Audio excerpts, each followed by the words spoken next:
Hi, my name is Annalise Gross. This is for SPCE 610, the mock functional assessment interview. Um, let's see, prior to the interview, I did review my client Tyler's medical records and diagnostic records. He was diagnosed in September of 22 with autism spectrum disorder. He has not had any assessments completed, has not received any ABA services prior to now. I did confirm with the family the primary language spoken in the home is English, and so there's no need for an interpreter. I arranged to interview his mother over Zoom. So yeah, I think that's it. Another DEI consideration might involve the fact that he does live at home with his grandma. His grandmother lives with the family along with his mother and father and two older sisters, so a little different family dynamic than some other families. Okay, let's get started. All right. Hi, Kathy. Can you hear me? I can. Hi, how are you? I'm good. How are you? I'm doing well. Thank you for asking. Thank you for taking the time to meet with me to talk about Tyler. So, prior to this interview, I did review his medical records. I just wanted to confirm some information with you, if that's okay. So I can see that he was diagnosed with autism spectrum disorder in September of 22. Is that correct? Yeah. Okay. And I didn't see any other diagnoses. Is autism the only diagnosis Tyler has? Correct. Okay. I can also see, so he started attending a daycare around that same time in September 22 and was only there for about 6 months. And is that correct? Yeah. Okay. All right. And this will be his first time receiving ABA services? Yeah. Okay. Thank you so much.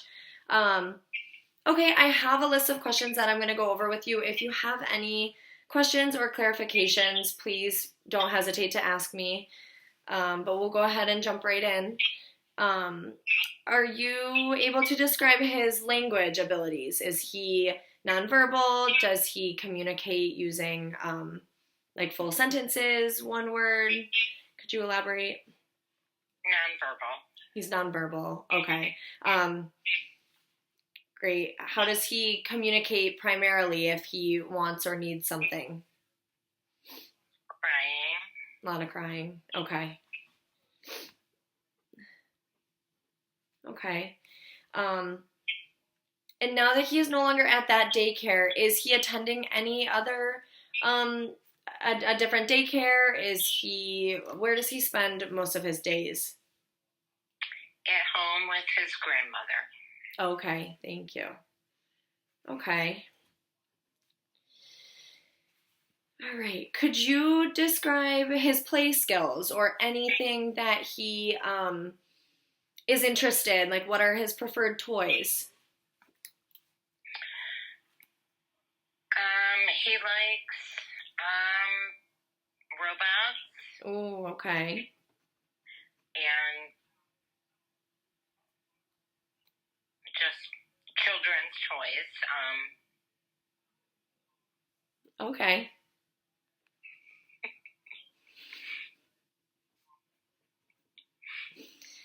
All right. Let's see. Legos. Okay. Yeah. Awesome. All right. Is he taking any medication at all? Not currently. No medication. Okay. All right. Thank you. Let's see. So I know you mentioned the crying. You said that was kind of his main way of communicating things to you. Is that right? Correct. Okay. Any other problem behaviors that you see besides crying? There's screaming. Screaming, okay. Occasional with the crying. Okay. All right. You said occasionally with the crying. Would you say you only really see the screaming paired with crying, or do you ever see that on its own? No, screaming is if the crying is not working. Okay. Yeah. Okay. When you say the crying is not working, what do you mean by that? He will start to cry, and then when he feels that he's not getting the response, he'll start screaming. Okay.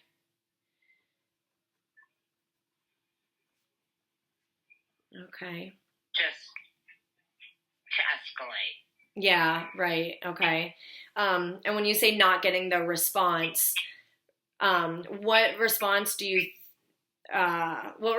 you think he's looking for when he is engaging in the crying and then the screaming? If he wants something and he Okay. doesn't get it right away, he'll start crying.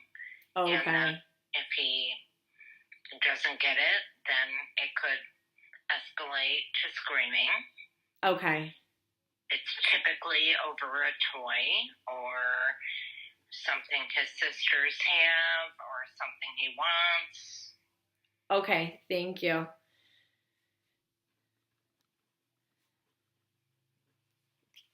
Okay. So the single most concerning problem behavior, would you say that's the crying? Yes. Okay. And then the screaming as well. Do you typically ever see any like aggression? Any aggression at all? Occasionally. Okay. If we do not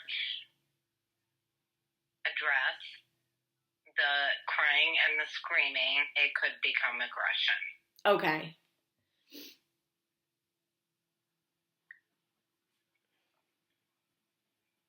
Okay. And when he does engage in aggression, what does that look like? Typically self-harm. Oh, okay. Self-harm as well. Slamming fists, fists down on the ground. Okay. Not aggression to other people. Okay. Got it. So you typically would only see any harm done to himself.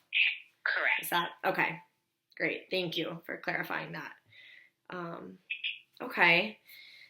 So if I were to ask the top 3 most concerning problem behaviors, number 1 would be the crying. Correct. That's correct. Okay. And then would it be the screaming next? Is that occurring more frequently than the aggression? Yes. Okay. Or the self-injury. Okay. Thank you so much. Let's see. Could you describe the range of intensities of the problem behaviors and the extent to which he or she or others may be hurt or injured from the problem behavior? We kind of just talked about that a little bit. The range of intensities of the crying seems like that is probably the most intense one. Is that correct? Yes. Okay. So crying is the most intense, and then you said, and then comes the screaming, and then the self-injury. Okay. Do you typically see if he does engaging in the hitting fists to the ground? Does it typically leave any marks? Do you think it's with decent force? No. Okay. I think it's frustration and not being understood and not being, Right. Okay. Thank you. Let's see.